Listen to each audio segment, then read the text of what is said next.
দেখতেছি। হ্যাঁ, লাগিস কিছু নাই, কিচ্ছু আনিস নাই তুই। আমি বিদেশে থাকা অবস্থায় অ্যাক্সিডেন্ট করছিলাম। আমার রহমতে আমি বাইচা গেছি, কিন্তু আসার সময় কিছু নিয়ে আসতে পারিনি। মানে একদম খালি হাতে আইছস? তাইলে আইছস কেন? এক্ষুনি চলে যাবি দেশে ফেরত। একরা লুলাবে একবার দেখে আইছস কিসের জন্য? আমি জানো তোর চেহারা না দেখ। আসো মা, আমার কাছে আসো মা, আসো। মা, এটা কি আমার বাবা? আমি বাবার কাছে যাব? তোর বাবা না, তোর বাবা মরে গেছে। আমি তো তোমার স্বামী, তুমি আমার এইভাবে রেখে চলে যেতে পারো না। যে স্বামীর মুরদ নাই ওরে দেখাশোনা করার, সে কিসের স্বামী? তানিয়া যাও না, তানিয়া, ও তোমার বউ আমার মায়ের এনে চলে যেতেছে, ওরে ফিরাও। আমার কি ঠাকাটা পড়ছে ওর কথা শুই না? ওর এখন কি লাভ? যতদিন দরকার আছিল ততদিন শুনছে, এখন দরকার নাই তাই চলে যেতেছে। কাছে থাইকা কি ওর জীবনটা নষ্ট করবো? কাছে থাকলে তোর ভিক্ষা করে খাইতে হইব।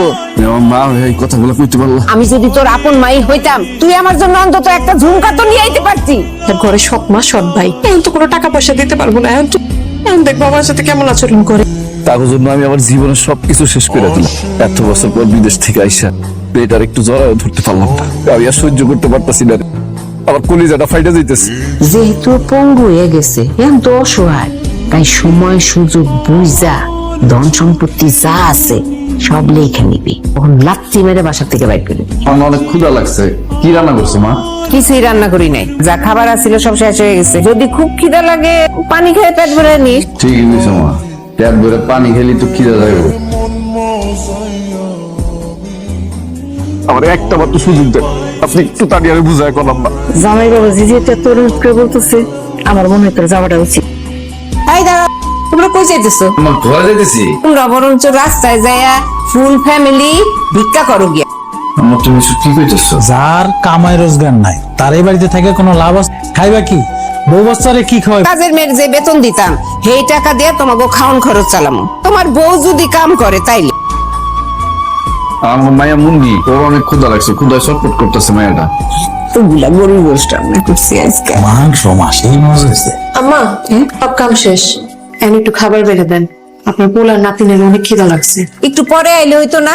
তোমাকে যন্ত্রণাতে খাওয়ানো যাইবো না। কি দেয় তাগো জান যাইতাছে। এই যে মা, মা শুধু ভর্তার ডাল দিলেন, মাছ মাংস দিবেন না? আমি তো মাছ রান্না করছি, গরুর মাংস রান্না করছি। মাছ মাংস তো তোমাদের লেগে রান্না করি নাই। তোমার জামাই কয় টাকা কামাই করে যে মাছ মাংস খাওয়ার এত লোভ হইছে? হ্যাঁ, বেশি বুঝলে এইটাও তোমাকে কপালে জুটবো না, বুঝছো?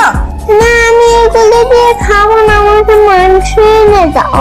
মাইয়া তো মাংস ছাড়া ভাত খেতে পারে না। আম্মা, আজকে যা আছে এটা দিয়ে একটু খাই নেন, কালকে আপনার আমি মাংস খাওয়াম। বিদেশের বাড়িতে বুঝছো অনেক কষ্ট করে রোজগার করতাম, তারপরও কোনোদিন আলু ভর্তা ডাইল দিয়ে ভাত খাওয়া লাগে না। তো এত টাকা ইনকাম করে দেশে আসলাম, বাড়িতে এসে আলু ভর্তা ডাইল দিয়ে ভাত খাইতেছি।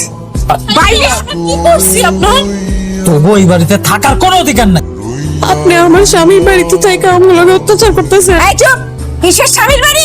এইটা আমি তিল তিল করে নিজের হাতে এই বাড়ি করছি। আমার হাতে এই যে স্ট্যাম্পটা দেখতে পাইতেছস, এইখানে সব কিছু লেখা আছে সুন্দর করে। তবু এই বাড়ির ঘর সয় সম্পত্তি সব আমার আর আমার মার নামে লিখে দিই।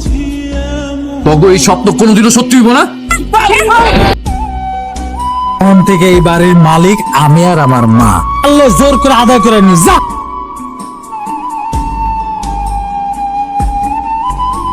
এরকম উইঠা দাঁড়ায় গেলাম দেখে কি অবাক হয়ে গেলা? অবাক হওয়ারই তো কথা, যে এরকম একটা পঙ্গু, এরকম একটা লুলা মানুষ কিভাবে উইঠা দাঁড়ায় গেল।